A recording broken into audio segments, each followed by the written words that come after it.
partidos que fueron importantes y que ahora son bastante enanos, la Democracia Cristiana y el PPD, están conversando para formar una alianza, esos dos partidos, y constituirse en una especie de centro político.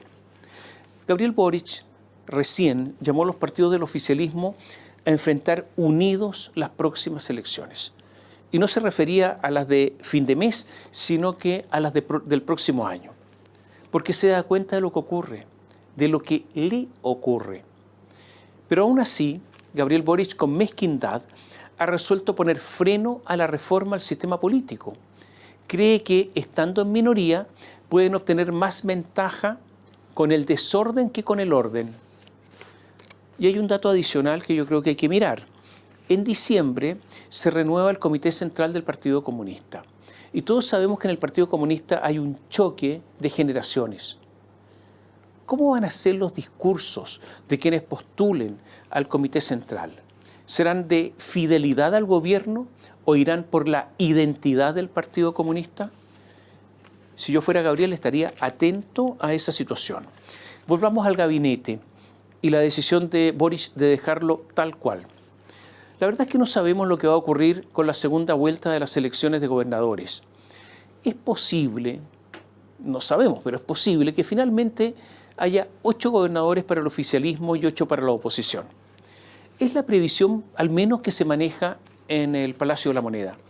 Pero si eso no fuera así, si se produce una derrota significativa, sería mucha la tosudez de Boric, pero el cambio y los despidos en el gabinete serían inevitables.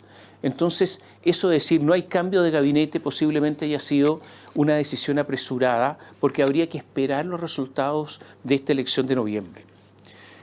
Y aunque se dé el resultado que prevé la Moneda, 8 y 8, es posible que el gabinete tenga una ligera bocanada de aire, pero su menguada situación no se va a alterar, ya está deteriorado. Yo no sé si Gabriel Boric se da cuenta que este gabinete solo está beneficiando a la oposición, porque la oposición logra ventajas frente a un gobierno débil. Aunque puede ser que no tenga alternativas, porque a lo mejor no tiene elenco de reemplazo. Pero si eso es así, lo que va a ocurrir es una agonía larga.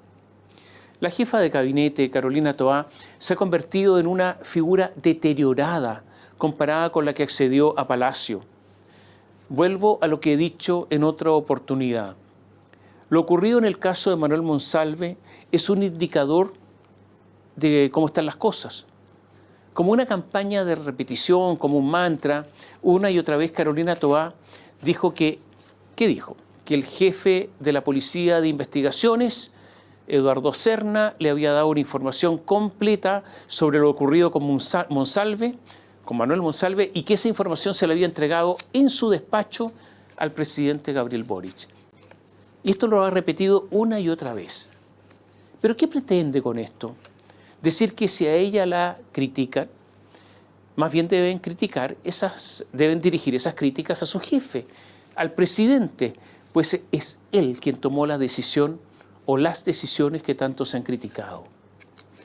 Carolina Toá estira la oreja para escuchar a quienes, a Guido Girardi, siempre omnipresente, a Eugenio Tironi, a Ricardo Solari, a Enrique Correa, o sea, un ramillete que constituyen un peligro evidente. Y se lo explico. En muchos años, yo no había visto a un ministro o ministra del Interior echar la culpa al presidente.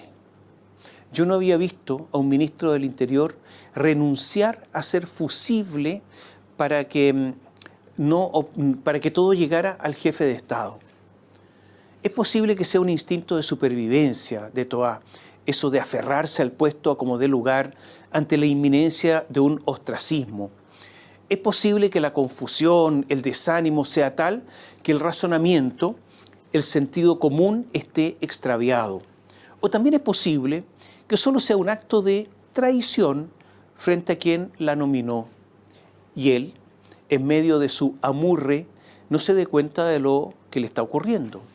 Pero sea cual sea la explicación, es solo una muestra de cierto ambiente de descomposición, Cuando la ministra del Interior dice, me critican a mí, tienen que criticarlo a él, porque él tomó la decisión. Y lo repite una y otra vez, aferrándose de esta manera al cargo. En el caso de Manuel Monsalve, yo diría que hay hechos irrefutables. Lo repito para que usted y yo no nos olvidemos ni nos confundamos. Una persona de la exclusiva confianza del presidente, Manuel Monsalve, es denunciada por violación de parte de una subordinada, a quien cita a una reunión de trabajo un domingo al atardecer, cuando finalizaba un fin de semana largo. Toman como, la expresión popular, ¿no?, como mexicanos, toman un montón. Carolina Toá recibe información completa, incluyendo el ilegal uso para fines personales de la inteligencia de la Policía de Investigaciones, sin que se avise al mando institucional. Esos policías incautan pruebas con total sigilo bajo mandato de Manuel Monsalve. Gabriel Boric y Carolina Toá resuelven en la oficina presidencial mantener todo esto, incluyendo la denuncia de violación, mantener todo esto en secreto, y le permiten a Manuel Monsalve viajar con recursos públicos a la región del Biobío. Le permiten seguir desempeñando el cargo con el ejercicio de todas sus atribuciones y facultades, participando incluso en reuniones oficiales con parlamentarios en la sede legislativa. Estas actividades solo se interrumpieron cuando el diario La Segunda publica la noticia de la víctima, una mujer que trabaja en la Subsecretaría del Interior. De la víctima no se preocuparon ni Gabriel Boric ni Carolina Toá. Estos son los hechos. Esto, lo hemos dicho, afecta al corazón del gobierno, porque la decisión de mantener la denuncia de violación en secreto se tomó ¿dónde? En el despacho presidencial. Y fue tan secreto que no supo Camila Vallejo, la vocera, ni Antonia Orellana, ministra de la Mujer, ni Miguel Crispi, el amigo jefe del segundo piso, ni Álvaro Elizalde, no supo nadie. Nadie del comité político. Con razón se ha dicho que el gobierno feminista borró lo que predica. Que el gobierno que está en contra de los privilegios, eso también lo borró, porque a un privilegiado lo trató con privilegios. Y con toda razón, más de alguno se ha imaginado lo que habría dicho Boric, Toá, Vallejo, Orellana, si ellos hubiesen estado en la oposición y esto hubiera ocurrido bajo un gobierno de distinto signo político, o incluso si todo esto hubiese ocurrido en una empresa de envergadura. No hay que tener una cabeza demasiado creativa para suponer la actitud que ellos habrían adoptado. Ha habido múltiples volteretas, aunque prefiero usar la palabra cabriolas sobre todo esto. Gabriel Boric dijo que había que resguardar el principio de inocencia en un comienzo, para varios días después decir que le creía a la víctima. Se dio vuelta. Carolina, la que participó en el ocultamiento, muchos días después, dice que los hechos de la denuncia son repugnantes, sin que se sepa por qué cambió de opinión, por qué cuando le contaron todo en el despacho presidencial no sintió repugnancia. Gabriel dice que pidió la renuncia de Manuel Monsalve.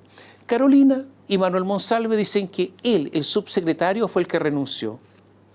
Es bueno recordar que cuando Manuel Monsalve se empapó de pisco sour hasta quedar fuera de conciencia, según él dice, detentaba ni más ni menos que la segunda autoridad del Estado, porque Gabriel Boric estaba en Estados Unidos. Cualquiera con sentido común tiene derecho, yo creo, a criticar lo ocurrido. Cualquiera. Y aquí viene la sorpresa, porque comienza desde La Moneda una política de cancelación, una especie de funa mediática utilizando todos los recursos del Estado. Porque ocurre que las ministras, con el aval del presidente Boric, resolvieron defender el ocultamiento del presunto delito por parte de Toá, acusando que toda crítica es una mera manifestación de machismo. La misma Toá dijo, todo lo demás es cultura machista, desviándose del verdadero problema y sacando provecho en forma impúdica. Pareciera que Monsalve es un actor de reparto. Pero lo que se le critica a Toá es que ocultó a Monsalve. Eso es lo que se le critica. Pero para Toá, realizar esa crítica es convertirse en un machista. Si se quiere seguir el juego, ese juego, se le podría incluso a ella acusar de machista por ocultarlo a él. Pero la verdad es que no se trata de eso.